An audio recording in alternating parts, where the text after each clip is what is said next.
And we're live. Hello, ladies and gentlemen. My name is Allen Ellison, Congressional Candidate. Tonight, we are here with a special guest, Mr. Phillip Carter. Mr. Phillip is running for Florida Senate, and I wanted him to be here tonight because we have a lot of issues to discuss, and we want to make sure that you have an opportunity to hear the candidate that's running to represent your interests. Mr. Phillip, how are you doing today, sir? Fantastic, bro. Fantastic. I'm glad that you could make it all the way over here to Highlands County. I appreciate it. We're here in Highlands County, Florida, in my salon, the Ellison Salon and Spa, where we are hosting this town hall to discuss the issues that matter so much to so many. One of the things that I wanted to find out from you, Mr. Carter, what was it that made you decide to stick your neck out on the line and run for Florida Senate? Well, that's kind of funny because the reason is obviously the same thing for most everybody, I think. Frustration, fed up with the inactivity of legislators, the division, the name calling, it's like we don't know people in Congress and legislation. So that's what made me want to step forward. When I stepped forward, I really just wrote to the Democratic caucus and said, "Hey, I want to get involved. Maybe be a poll taker or watcher or something to that extent." And then here I am setting out almost a year later as a senatorial candidate. So there's a real need for people that have a passion for people and have a passion for the policies and the issues, and that can represent people properly and appropriately. And I felt like we stepped into this. That's what got me started. Well, thank you so much for doing the necessary, because oftentimes people communicate about the issues, the problems, but very rarely do those people who are complaining step up to actually do something about it. So we just want to thank Mr. Carter for actually doing something and stepping up. We need more people to actually step up. And so when I ran, it was basically the same issue. I had got very tired of things, the way they were going. I have a 13-year-old daughter who's going on 35. And I just really wanted a better future for her. And all of the kids that are in her age demographic and all of the families that are struggling. When I ran, there were 10 counties that I had to run in. So it was the state's largest congressional district and the state's largest red congressional district. But for the viewers at home, can you please tell the viewers the different counties that are in this district? Sure. So my district is from North Fort Myers, extends the north part of Lee County. It takes care of all of Charlotte County, all of DeSoto County, all of Hardee County, and then the southern portion of Polk County. Well, thank you so much. Not quite as many as the 10, but we got 5. You said Hardee County. I grew up in Hardee County. Okay. We're here in Highlands County, but I have family in all of those counties. So in Hardee County, Polk County, DeSoto County. Please consider Mr. Carter, for your vote this election cycle. When I ran, there were different issues that I got a chance to notice in all of the counties. A lot of times, politicians will throw up a website and just list a bunch of issues. But when I ran, I took the time to kind of learn the issues in each county. Is that something that you currently do? It's something I'm working on. That's absolutely a fact. Like I said, I started in October. So when we started, for me originally, we really did a lot of my campaigning in Lee County. As I got more acclimated, and of course, I started getting out. And obviously, at the top of my mind is, having not held a political office like this, what do I do if the day I get elected? What do I do that next day? So that's always been on my mind. So, I've had those, how do I, what are the issues in Polk County versus what are the issues in Lee County? And I even had a Chamber of Commerce meeting, stepped up and said, listen, all you candidates step up and you talk about all the national issues. What are you going to do for the state? So I recognize that the issues are across the board, across the United States, how they affect us respectively here is different. And I'm certainly still learning those nuances. I can't speak to every single one of them, but I am learning. I know that I have to put good people around me. You know, one of the first things I would do is the same thing I did when I was in management out there, is always look at the people that you have, and then surround yourself with people that can attenuate the things that you're deficient in, or can educate you, you know, to be educated in regards to the respective issues are. Absolutely. You know, when I ran, a lot of times people would say, "Are you old enough to run?" Or they would say, "Have you held any political position before?" And one of the things I would always tell them is that our legislative bodies of government, whether it's in the state house or in the U.S.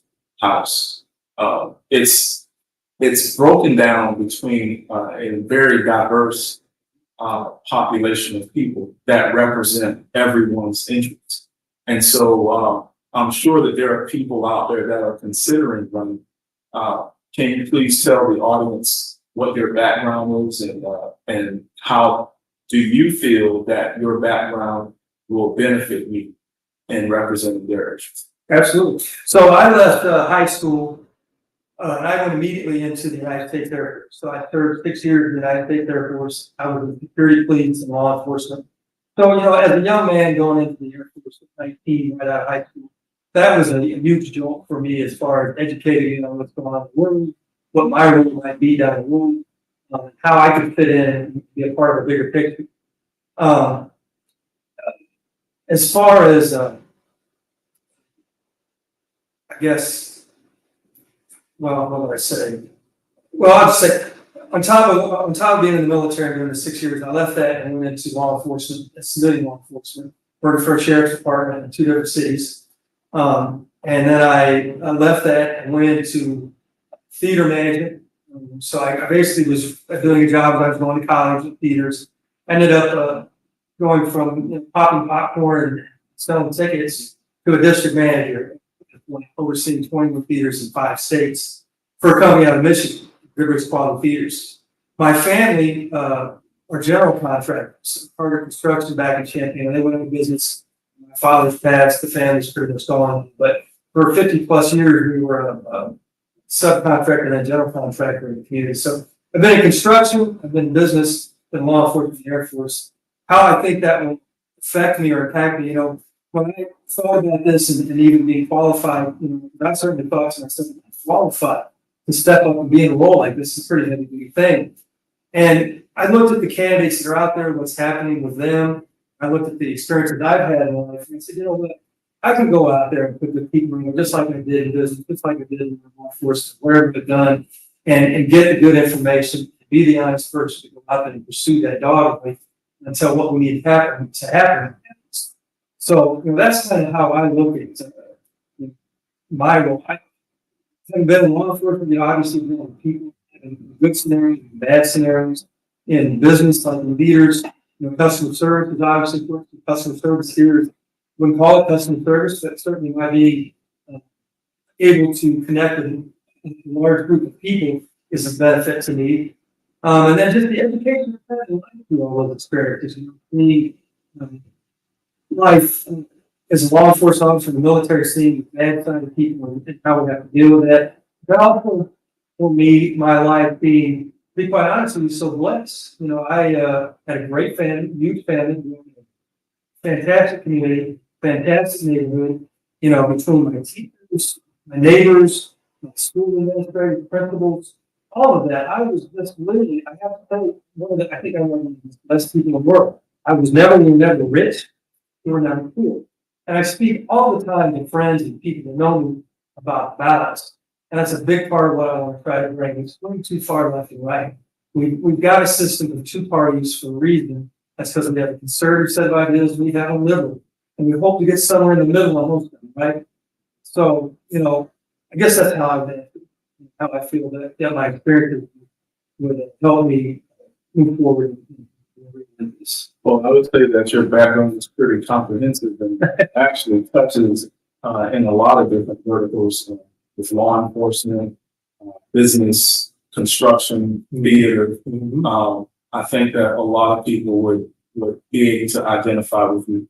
One of the reasons we hold these town halls is so that not only can people get a chance to understand the candidates, but also so that the people can be heard. And so we want you that are listening to be able to submit your questions because we're going to be taking questions from the audience so that the candidate can get a chance to hear from you and be able to address some of the issues that you hold dear. So if you're here on TikTok, please invite your friends. We see that you're coming in. Hi, Stephanie. Thank you all for joining us. Please put your questions in the chat. We're going to get to those questions and make sure that Mr. Carter here is being able to answer some of those questions. Mr. Carter, for those who might want to make a donation to your campaign, what's your campaign website so that they can go there and please make a donation right now? Sure. It's www.pcarter4florida.com. Thank you so much. We're going to make sure that we are putting that into the chat and we're going to keep talking about it because not only is this a town hall, but every campaign needs financing to be successful. And so please, if it's nothing more than $5, hi Kat, how are you doing today? It's been a long time. Please make a donation to Mr. Carter's campaign and be sure to share this live with your family and friends. We have a question that came in from Joy out of Hardee County. The question is, what steps will you take to engage with and listen to your constituents on a regular basis? That's a huge question. That's something I've given a lot of thought to. I've asked the question and I have gone around the 5 counties since October of anybody that's actually spoke with Ben Albert and seen him, and I can't get a yes yet. So it certainly would be one of my primary objectives to be out at the town halls, just like we're doing here, engage in any type of churches, any type of events that I can set up. I would even want, when I got in, I already thought, do I have every 3 months, do I have a town hall? Do I do it every 2 months? What would be necessary? But the way to stay in tune is to stay out there and talk to people, engage with the community. I know that we have to be in office for 3 months in the legislature, but that means 9 months. Those 9 months are probably most critical because that's when I'll be out there doing the same thing I'm doing now, talking to people, meeting the people, finding out what are their needs, what are their suggestions, for the problems that we have, how we'd like to see us happen, and then go from there. Absolutely. That is very important. One of the questions, it's a follow-up question that came from Joy again in Hardee County. How do you see yourself as being different from the current candidate that's running for office? Hi, Joe. So I would say, as I've said to other people, I have not met Mr. Albritton, but I have seen him on YouTube videos. I've seen how he interacts with people. I find him to be a very amenable gentleman. The difference, I guess I would say between the two is not that we don't have good character, because I think he does. It's just about the issues. It's about where we stand on the issues. I mean, I'm sure on 3 and 4, he's probably no, whereas I'm yes. The Republicans tend to deny environmental issues exist, and they do. And that's a big part of who and what he is, especially here. And he's in agriculture and such. So I guess the differences wouldn't be in our character. I wouldn't say that. I wouldn't make that clear. I think he's probably a good guy, a good family guy. That's the sense I give him. But it would be definitely the way that you look at the issues that we face in each of those 5 counties. Absolutely. One of the questions that came in from Megan was, oftentimes I have reached out to members of the legislative body for help via phone call, email, and I've written letters. I have never received a response back. What will you do to ensure that you will be amenable and open and available to the constituents? Well, one of the things as we just talked, I've been in movie theaters for a number of years, and obviously customer service is obviously a high priority. And anytime we had a customer complaint, we obviously had a customer complaint hard, but that was a high priority for me because how those people felt about your theater was going to demonstrate how successful financially that theater was for the company, but for me as well. So in this role, obviously I'm not working for a company, I'm working for the people. I'm going to stay in touch with the people. I'm going to be accessible. No, my phone number will be, I'll leave my phone number on my card right now. I would tell people right as I talk to them, I can't take every call that comes in. And if you put a voicemail, I probably won't get back to you quick, but if you give me a text, I'm going to get hold of it. The bottom line is I'm going to make every effort to be engaged with the public, whether it's using social media, the town hall, going to events just such as this, and whatever events are occurring in the community, being out, being in face so that people can. And literally come up to me and talk to me as it's again. Because wants to hear what you guys say. Jason out of Polk County was asking, how has the campaign been for you? What's your experience with running for office for the first time?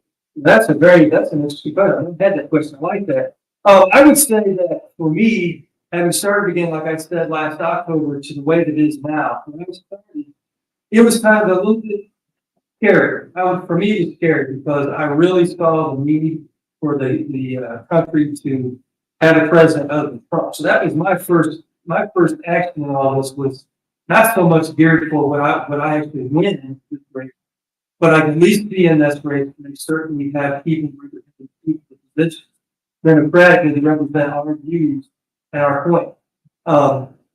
But with regards to, repeat the question for me again, so The question was, from Polk County, how has this campaign been for you? right, okay, yeah. And, the other thing is, being that you have running, this is your first time running, what is that like? Yeah, so this is the first time it is quite an experience. I mean, if I had without bonding with the style as a campaign manager to assist me with the loopholes, I would say the loops you have,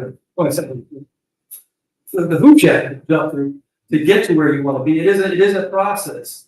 The difficult part, the hardest part was probably the engagement with people who are really strong-minded on the side. I mean, obviously, that's going to be the case for any politician. But right now, we have such a divisive time. I mean, I've been around for a while. Obviously, I've never seen people say that all Democrats are the devil. That a Democrat has to be a lady killer, doesn't love his flag, doesn't love his country. These are prevailing things that I'm hearing. And they're over and over, they're the same talking points. You know they're coming from social media. So, as I hear those things, I grasp the fact that we've got a lot of work to do. I mean, with regards to once we get into office, as to how we, influence the people. And here's one thing I want to say as well, so we don't forget, is that one of the priorities for me in doing this was that I really wanted to set a statement. I wanted people to know and believe that I care about what I'm doing. This is not to get wealthy. This is not to get popular or famous. I've made a lot of money. I've been over a lot of people. It's just a lot of responsibility. This is a lot of responsibility. I'm doing this because I've seen the strife. I've seen the division. I've seen the anger. I've seen how difficult it is to try to get just a simple fact to the person. They don't want to hear the facts. They're off with the facts. They just don't want to believe it because of the hatred that this whole climate is feeding right now. So we've got to get people in office. That's why, again, I say I'm just a regular guy. I really am a regular guy who's going to but that's what we need. Regular guys and gals that see the world for what it is, who can articulate that, who can follow good advice, know good advice, and get out there and do the right thing. So it was difficult for me at the beginning. It's become more positive for me now to end this question and this answer. People are more responsive. I see more people saying to me comments such as, I'm not going to be voting for that man. When we're talking about, when I'm talking about voting. So there's a difference in mentality. There's a lot less aggressiveness now from some people. This thing is a little more difficult. And I think with the Roe versus Wade coming out and with the Kamala Harris stepping into the race, those two factors made a huge difference in the probability of somebody like me getting into office and getting people's attention. Thank you for that. Ladies and gentlemen, we are here in Sebring, Florida, at the Ellison Salon for this town hall. We are here with Mr. Phillip Carter. He is running for Florida Senate. District 25. 27, sorry. And if you can, please keep those parts pumping and continue to share this live and invite your family and friends. We want to get as many people as possible to know about this fine gentleman who's running for office. We don't have a lot of time left in this race. What we have this year, 31 days. And so we want to make sure that our candidates are getting out there, they're reaching as many voters as possible. People always say that it's the most important election of our life, but being quite honest with you, that's fine. I believe that this is the most important election of our life. So we have to make sure not only for the congressional races and the presidential races, but for the down ballot races as well. So continue to pump those hearts. Hi, Claudia. How are you doing? Hi, Sherry. Continue to put your questions in the chat feature, and we're going to continue to pose those questions to the candidate, and we're going to get a chance to learn a little bit more. One of the things that I've noticed in this country is that the level of divisiveness has continued to swell. I personally believe that a lot of it is coming from leadership at the federal level. The tone that they use, the language that they use. Florida has the largest population of Haitians in the United States, and there are derogatory things that have been said. There are people that are targeting members of our Haitian community, and I want to know, what is your message to Haitian voters in the state and Haitian citizens across this nation? Absolutely. Listen, that's a big thing. I mean, it makes me stick to my stomach when I see the comments that come out about this. I know the statistics, and I want to say to those people, look, you are welcome, you are wanted, you are needed, and we love you. Okay? Not everybody feels the way that just a few of us do. There's some people that are just, I'm just going to be very blunt, they're ignorant. They're ignorant of the statistics, they're ignorant of your culture, and they're ignorant of what this country's culture is. We are a nation of immigrants. We're all immigrants. I'm an immigrant, okay? Unless you're an Indian, you're an immigrant. So that we sit here and want to beat up on that, and especially here in Florida. I've worked in the workforce here in Florida. And last year I was with Allstate Roofing. We have no help. You go to the restaurants in town, there's no help. So why are we insulting the very people who are honorably coming in? Now, I know that they'll say, well, we're talking about legals. I'm talking about the legal ones that come in and follow the system and do the things right. Those people deserve to be here and belong here every bit as much as I do, you do, and the rest of us. Absolutely. I feel very strong about that. Yeah. You know, the thing is that the systemic issues that exist, the implicit bias that exists, it is causing so many problems for our Haitian brothers and sisters, for some of our Mexican brothers and sisters, our Jewish brothers and sisters. And the message must come from leadership that we are a nation of immigrants and that we are better off because of our immigrants. Right.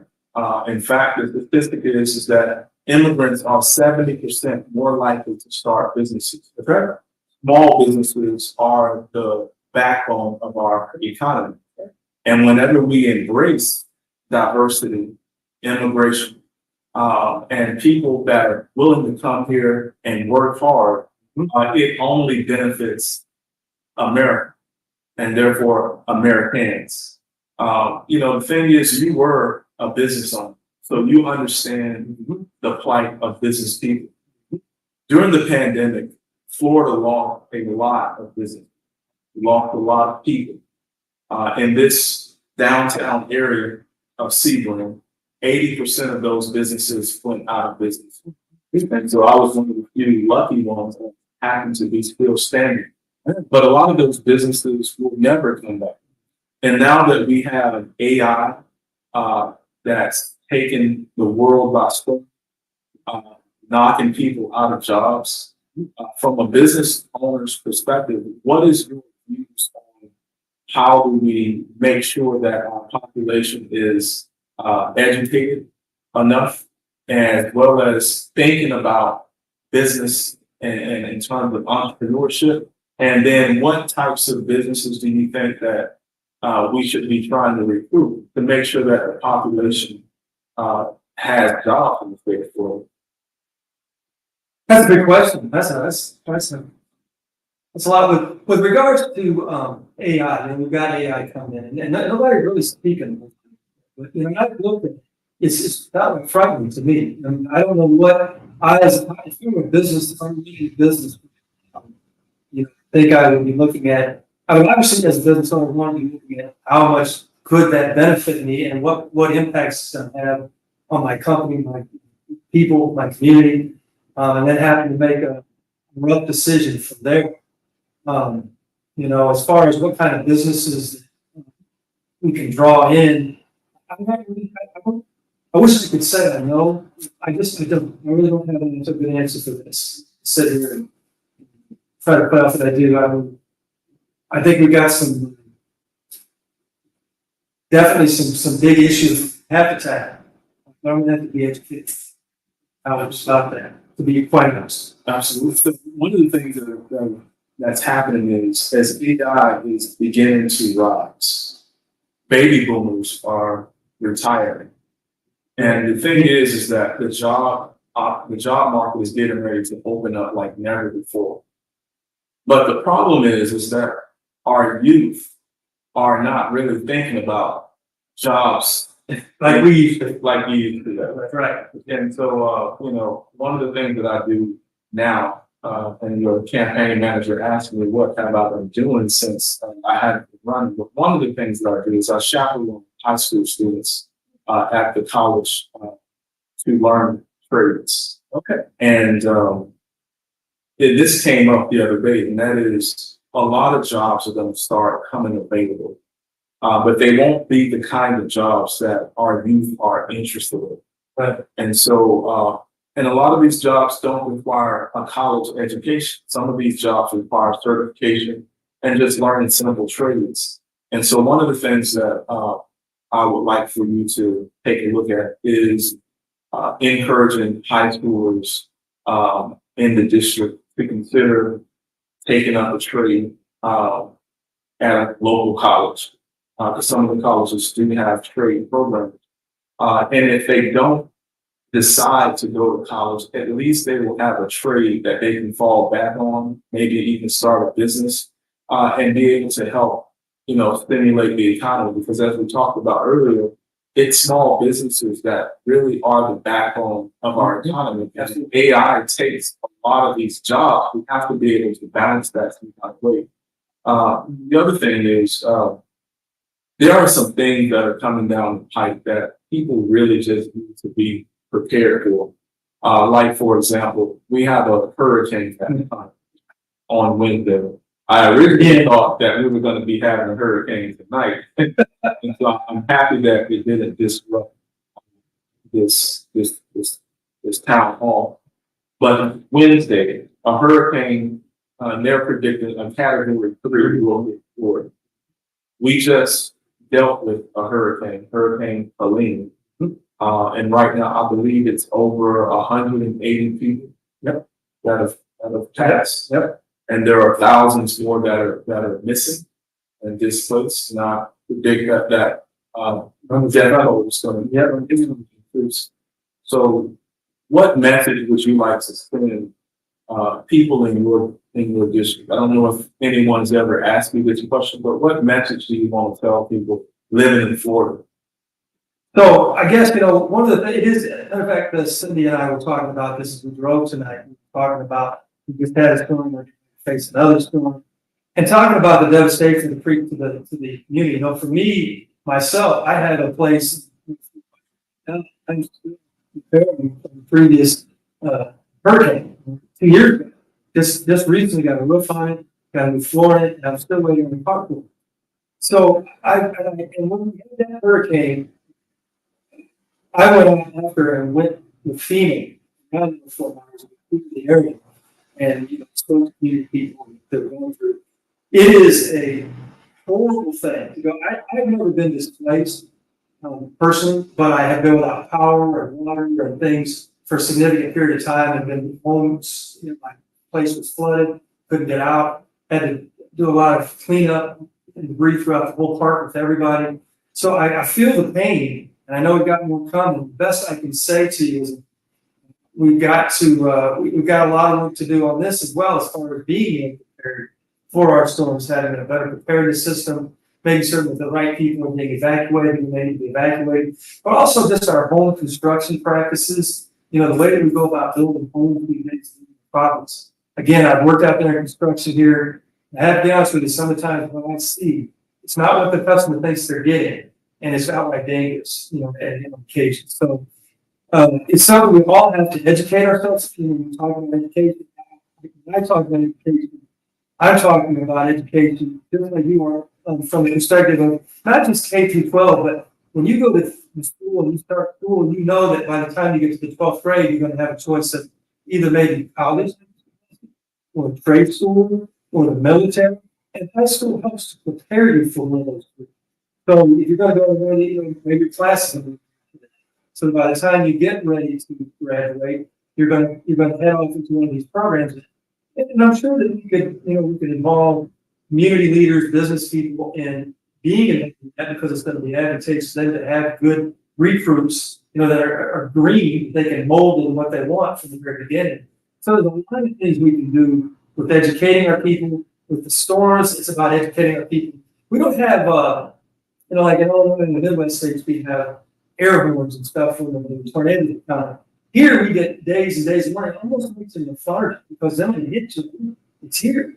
You know, so I don't know exactly what the specifics are as to how we would get specifically, but I think we do have to come together and make sure. And another part of this puzzle is, in the past, you know, in the days that I was growing up, everything was about community. You know, your neighbors, you knew all your neighbors. I lived in a neighborhood that probably had 100 people, and we all knew each other. Somebody passed, you took them a dish, or you took them someplace, you mowed the yard.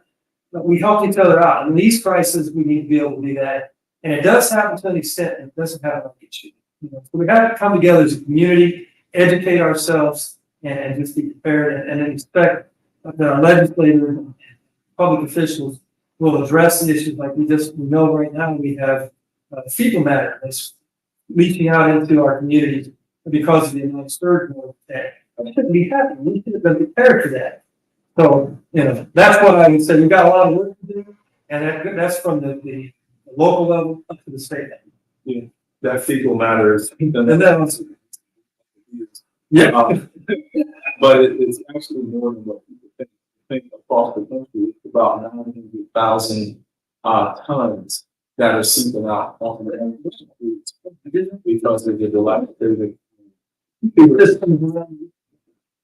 infrastructure is a really big thing. It's one of the things that President Biden is pushing for with the infrastructure bill, which was something that, you know, President Trump didn't actually focus on. It was something that is so important that with that amount of fecal matter pouring out into the street, it has the ability to cause a health situation.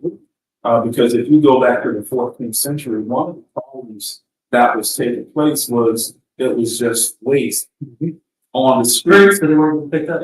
And that waste, which was an environmental situation, became the world's biggest pandemic, which is known as the bubonic plague, Black Death. It took 200 years to replenish the Earth's population because of the population that died.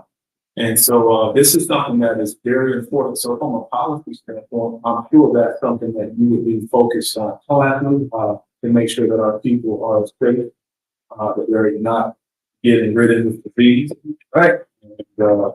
And that we don't have a pandemic on hand. especially one that we created and could have avoided. One of the things that I did back in 2009 when I was running for Congress is I got a chance to go to Africa and speak with the governor about the waste issue that was taking place there. And I got a chance to speak with them about this. And they were like, wow, you know, what can we do? Because sometimes the things that we take for granted, other countries and third world nations, like they never even seen us do. Correct. That can help. So I guess the more you know, the better. And that's what I always tell people, the more you know. Moving on to the issue of cannabis use. We know that, especially here in the state of Florida, we have so many people that are behind bars because they have participated in cannabis use. Just so you know, folks at home, 70% of Americans use cannabis. And in Florida, we have an amendment, Amendment 3, that is geared towards making sure that people can use cannabis recreationally without being violated by the law and thrown in jail or prison. If you were in the U.S., not the U.S., but if you were in the state legislative body right now, how would you vote on Amendment 3? Yes, 100%. 100%. Listen, I've smoked marijuana. Okay. Is that the bad thing that I'm telling you right now? I've smoked marijuana. I was in law enforcement as we spoke about. And I'll tell you something, I would much rather come across a person that's been smoking some marijuana than the guy that's been drinking or doing the other drugs because of the reaction that you're going to have. Not advocating people go out and drive and do things recklessly, but I think it should be every American's right, just as it is to come home and have a drink, to be able to take a little smoke marijuana if they want to. But the thing is, that's money that's not been on the table that should be on our table. It's being put in the hands of kids and other people. We're not going to be responsible for that money. It's not going to be of any advantage to the civilian sector. But if we take that money, the tax money, we put it into education, which down here is sorely needed, into our infrastructure, which is sorely needed, that's a benefit for everybody. And marijuana also has this one advantages. There are so many different reasons going yes on this. He's probably speaking for a while, but the bottom line is I'm 100% yes. One of the questions that just came in from Hardee County, and this is from Julie from Hardee County. What are the top 3 issues that you will champion on day one when you get into office? Hi, Julie. So I guess, I'm going to give you the same answer I've been given. One of the top ones for me is common sense gun legislation. I cannot turn on the TV one more time. I say this over and over again and see that a bunch of kids have been slaughtered or a group of citizens in the grocery store because they were black or Latino or whatever color or whatever they were, white, whatever it was, got shot because somebody mentally ill had a problem. So common sense gun legislation, they're tightening up our red flag laws, magazine capacity, they're having assault weapons out on the street. I don't see any reason for, I carried, when I was in the military and Air Force, that was the weapon I carried, was an AR-15 or an M16 every day. Okay. So as I've said before, those weapons have a range of 2,653 meters, they're a bullet that big. They do a lot of damage. They don't belong in the streets. The argument I get from people, the thing that always comes up when we talk about this, especially gun legislation, is that they think we're saying we have to take their guns. I'm not advocating taking anybody's guns. What I'm suggesting is that we could have programs where people that are under 25 years old, never had a weapon, can take an online course, take a 4-hour online safety course, and maybe go to an actual range and take another hour of firing one where they get some explanations of what a weapon is about, how it fires, what the repercussions of using that weapon are, all of those things, how to take it apart, every bit of that, so they have respect for that, and we can minimize some of it. Safe storage laws are easy to enact. I'm talking about these basic things, that we can do that will at least mitigate. We're never going to stop that we're going to have some gun violence and have gun accidents, but we can mitigate it tremendously by just doing these simple things. And it frustrates me that when you talk to people, especially a lot of times when we're right, if they're going to take those guns and having that, I've gone to the argument from the extent of, well, do you think that we ought to be able to have a bazooka on the street? Okay. Do you think we ought to have a tank? Would you might be able to? Absolutely. I think that's very chamber. Look, we have rules, regulations in society, like we have a speeding. We can't do 70 miles an hour and 35, right? Well, we shouldn't be firing a GU in the street with a 20-year-old kid with 3,000 rounds of ammo. we gotta have some smarter, so even in how they handle it, versus at a time. If you go hunting, you know, where it be taken from? Well, we got a kid recently that had some 15s. And the most recent kid that did the shooting, with regards to the red flag laws, had indicated that he was thinking and fantasizing about doing a school shooting. So his dad went out when he was 15 and he shot 4 people. So we've got to come to terms with the fact that it is people who live in a society, there's certain rules and parameters. We just all have to agree to live with it so that all of us can be safe. And so we're not talking about common sense and that kind of talking about. It's just educating the people on what's fair and what's right so that we can all exist peace. Thank you. Ladies and gentlemen, we are here in Sebring, Florida at the Ellison Salon having a town hall discussion with candidate for Florida Senate, District 27. This is Mr. Phillip Carter. If you can, please visit his website. www.carter4florida.com. That's Florida with a number 4. All candidates need capital in order to fund their campaign. So if you can, please make a donation. Please also share this broadcast. We thank you, Mr. Peter Calvin. I haven't seen you in a while for joining us tonight. Please share this with your family and friends and submit your questions. Mr. Calvin said over 420 million done for 330 million people is absurd. It is absurd. Absolutely agree. Thank you for that. And please continue to put your questions in the comment section. We would definitely like to make sure that we can get those answered. Thank you, Paula Cummins. She was supposed to be here tonight, but told her that we were going to have a virtual instead.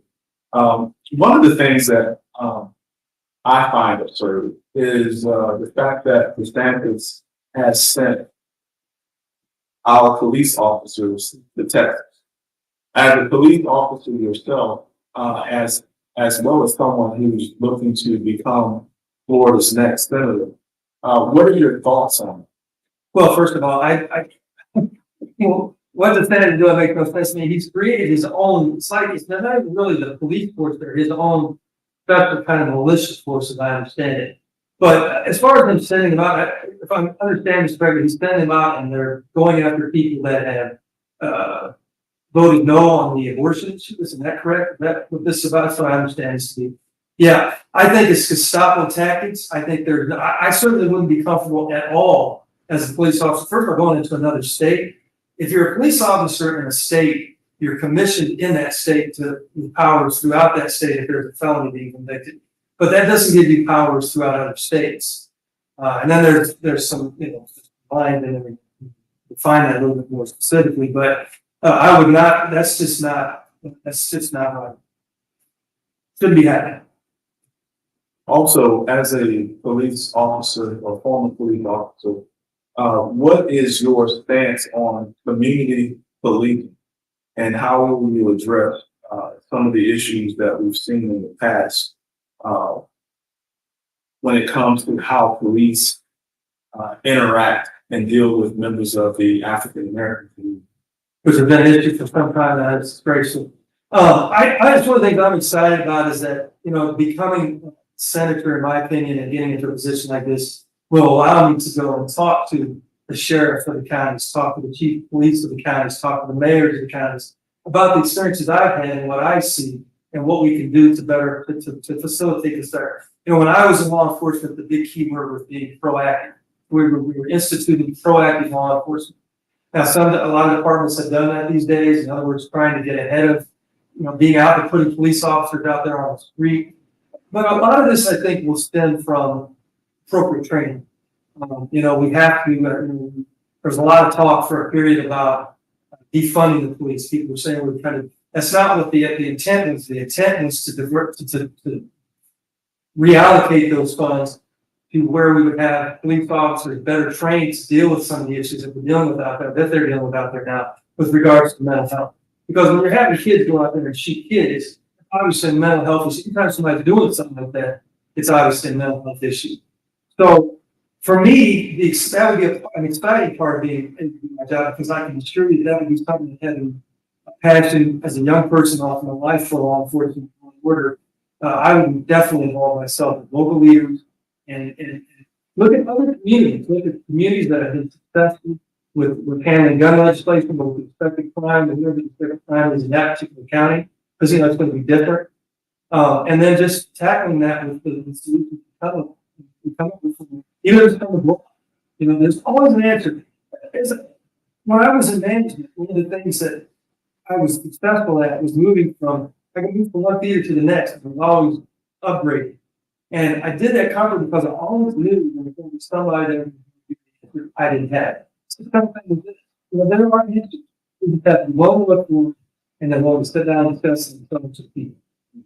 I remember when George was murdered at the hand of a police officer. And then there was this push to create a piece of legislation called the George Floyd Bill. It's the technical name was the Justice and Policing Act. And it was based around police reform and raising awareness on certain issues that go overlooked. Part of that bill made it or it would have made it where body cams would have been on law enforcement officers across the nation. Another situation would have been where if a law enforcement officer was fired for inappropriate behavior or doing something to someone that he shouldn't have done, he wouldn't be able to go to another state or another law enforcement agency without them knowing what he did, because there would be a national database created. Basically, that is about transparency. That is about accountability. Every single Republican in Congress voted against that bill. Ultimately, it did not become law. If you become Florida's next senator, will you introduce legislation that mirrors that type of legislation? That would be a definite benefit. Again, my heart is for law enforcement. I know the difficulty of that job. And I know that there are police officers out there that the majority of them, I would say 90%, are out there with the right heart, right set of right frame of mind, out there wanting to be right by the public. But there is that 10% of that, whatever percentage it actually is, of officers who are not even trained well, who didn't go on with the right mindset, who are not getting the proper supervision. Those are all issues that factor into what we're seeing with those kinds of issues out there. Because when I've interacted with law enforcement throughout my life, and as law enforcement, the people I come across and I work with, they genuinely care. They do. I care. They care. But you get out there and get open for 20-something years. You see that depravity. You see deal with that type of person. Those people that are creating chaos in society, and it tends to make them super negative. And they don't have counseling available to them. So there are a number of things that we can do. I know there are millions of them in my head, but I know that when if I got in, it would be something I would want to meet the sheriff every county. I'd want to meet with the police department chief, like I said, and find out what are they doing for the welfare of the police officers, the training of the police officers, and how to discipline and terminate. I want to know all this, so that I could, we needed to create a study, create a law, whatever it was, we can move forward. Yeah. When I did a little research on police reform, and I looked at some of the issues that exist and some of the issues that do not exist in other countries. And one of the things that I found out in Europe, the average police officer has to go through for at least 2 years. And they don't have nearly as many police brutality cases. They don't have all the fighting between certain communities and law enforcement. And then there's this idea where it's them versus us. Like I always thought that needs to be addressed. Everyone shouldn't be looked at as a suspect, an unthug, and all of these terms that literally create a barrier. Yes. The other thing that I wanted to bring up is that we live in a society where sometimes law enforcement officers will come across people with disabilities and they not know that they have a disability. and they not necessarily know how to deal with a person with a disability. One of the things that I said that if law enforcement came across those situations, they should have at least a 511 number that can be called. Absolutely. So that someone who is a professional within that field could come out and deal with those cases. I'm not running for any office, but you are.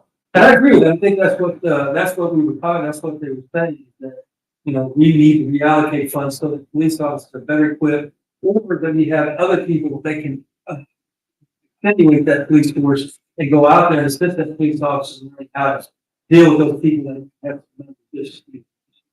Because that, I don't live out there, don't really respond to you, and they become very violent and very fierce.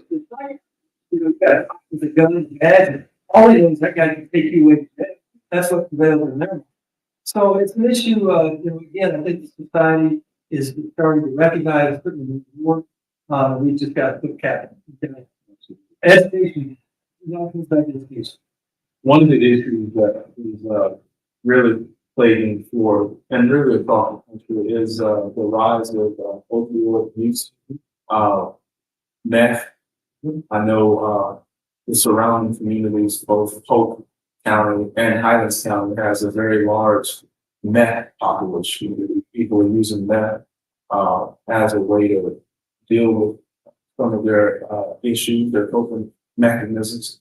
What are some of the ideas that you might have in terms of how do we address these issues? Have you thought about that?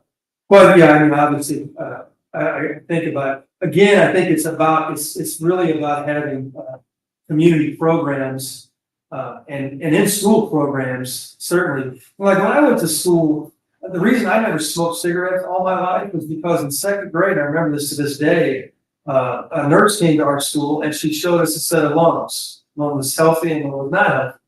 That lesson scared me so much, I never smoked.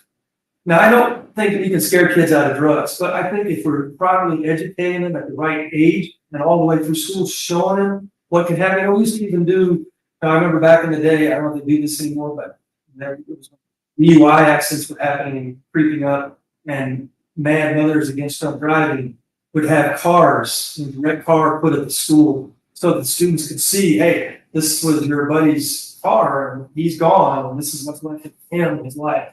I don't like scare tactics, but I think that we definitely have an educational issue here with making certain people, and it's also an economic issue. I mean, a lot of times the reason people do drugs is because of their depression and depressed and the way to get where they want to get in society, and it's an escape for them. So if we can again educate our communities and uplift our communities, the need for drugs will diminish to some extent. And then obviously there's more education with regards to law enforcement. That's how it is. So the drug interdiction today, I can guarantee it's hard to. One of the things people definitely want to know is that will you keep them safe? Because people are scared. Well, I mean, even in the schools, I've taught in the schools here in County this last year as a substitute teacher for Kelly Education, and what I experienced was nothing like what I experienced at school for myself. I mean, the disorder, the chaos, the curriculum lacks, in my opinion, the civic system there, the taking the books, the racist history.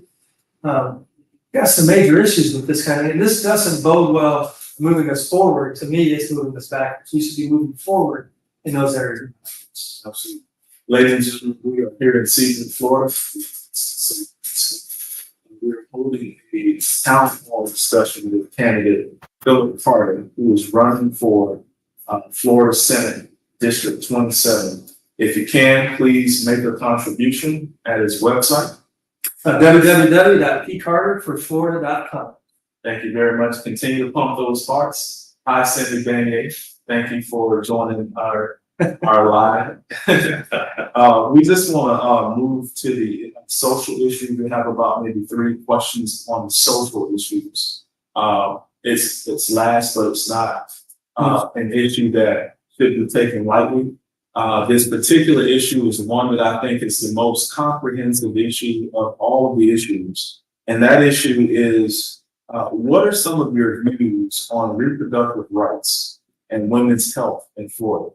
Well, that's the big one, man. That's for sure. I think that's one that's turning the table for this state as regards to where people will vote. I'm taking women's right away.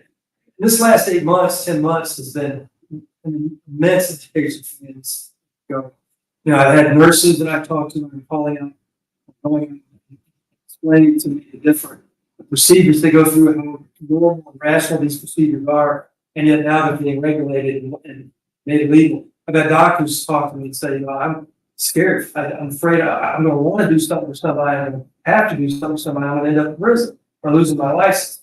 And we've got women out there in cars, I understand, that are actually bleeding out because they can't get into the emergency room to get help because they're not at the point that the current law says that they can get help. This is insane. We are going 100% of the law. First of all, I don't want to take anybody to take away and make it worse for women today than what women did in the last 50 years. Again, is a huge mistake. Actually, makes no sense to me. I do not advocate that. Thank you so much for that. One of the things that I always tell people who might be on the other side of the equation, and even my daughter just asked me recently, she has a history teacher who's always bringing up political issues in the classroom. So she wanted to know, what are some of the reasons that one would support supporting women's right to choose, reproductive rights, health rights. And I'll just say this, it is the most comprehensive issue because there are so many barriers at play. I have a sister who has a father who was married to a woman. When she was pregnant, there were medical complications and only one could survive. And the mother had to make the choice on whether it's going to be her or the child. I personally don't believe that a person in government should make that choice for the person, for the lady, for her family.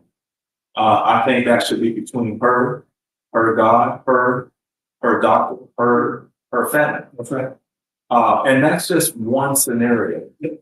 There are situations where women are raped and impregnated with a child who didn't ask for. And there are people in government, whether it's legislative body or Congress, that are trying to legislatively force that woman to have that child.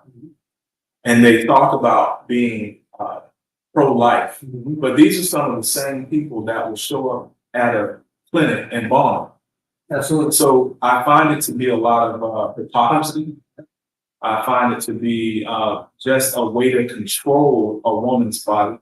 And we have a really bad problem with that in the United States. We have situations where little girls have been raped by their uncles and even their fathers, and they've been impregnated.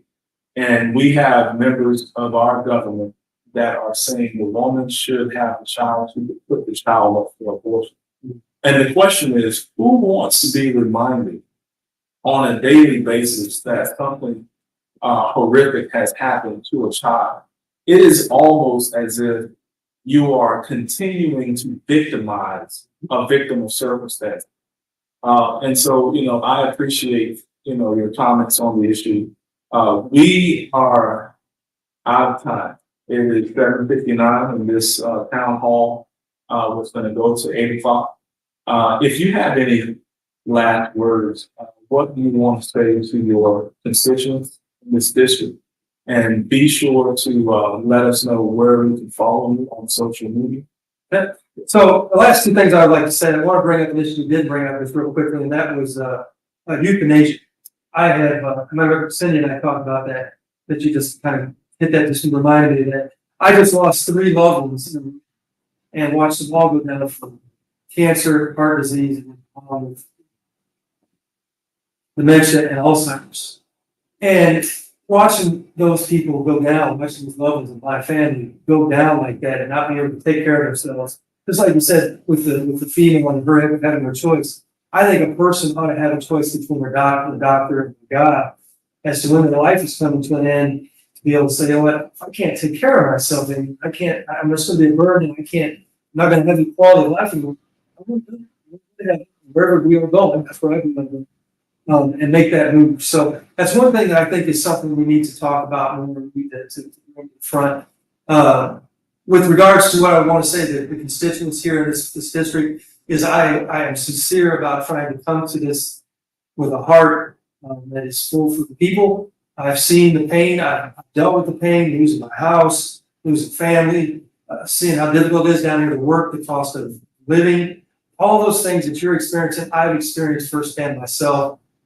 I am one of you, and I know a lot of our candidates say that, and I want to emphasize that. And then I want to also say the last thing I want to say to people: please be kind, because when you're kind, you treat people kind, you get treated in kind. And I think we're just better off people if we can just get a little nicer to each other and be willing to listen to one another. We can do a little bit more for our country. And I appreciate you having me here tonight very much and doing this with me. So very, very much appreciate it. Absolutely. You know, And all of you out there, thank you. I enjoy doing these because for people to be able to ask questions, you can get a chance to hear What they're thinking. exactly. I think that at the national level, we should be doing this every because probably this is the most important election, and we shouldn't do anything to change. People need to know the issues, and it's unfortunate that too many people that pick R or D rather than actually knowing the candidate what they think the issues are. I believe this gentleman to be someone who really wants to make a difference. Who cares about the constituents in 5 counties in this state. If you know someone that lives in that county, please allow them to better understand who is going to by directing them to his website, to his social media. Did you give him the social? I didn't. I don't know. I really don't know. Well, they're probably going to be a Phillip Carter at Facebook. The Facebook is easy. If you can, make a contribution. If you can do well by getting their message out without the donation. And it doesn't have to be a lot, but every little bit helps. If everybody gives $5, that can buy, stamps, it can buy envelopes, it can buy, a boost on Facebook. And so these things are very important in terms of getting the message out. So again, thank you all very much. And you all have a very wonderful day. Mr. Peter Calvin, thank you so much for being here with us, filling those statements and questions. We always appreciate you, sir. You all have a wonderful evening and be safe with this hurricane because we have a hurricane coming on Wednesday. Get your flashlight, make sure you have batteries. I've lived through a hurricane, I've lost them.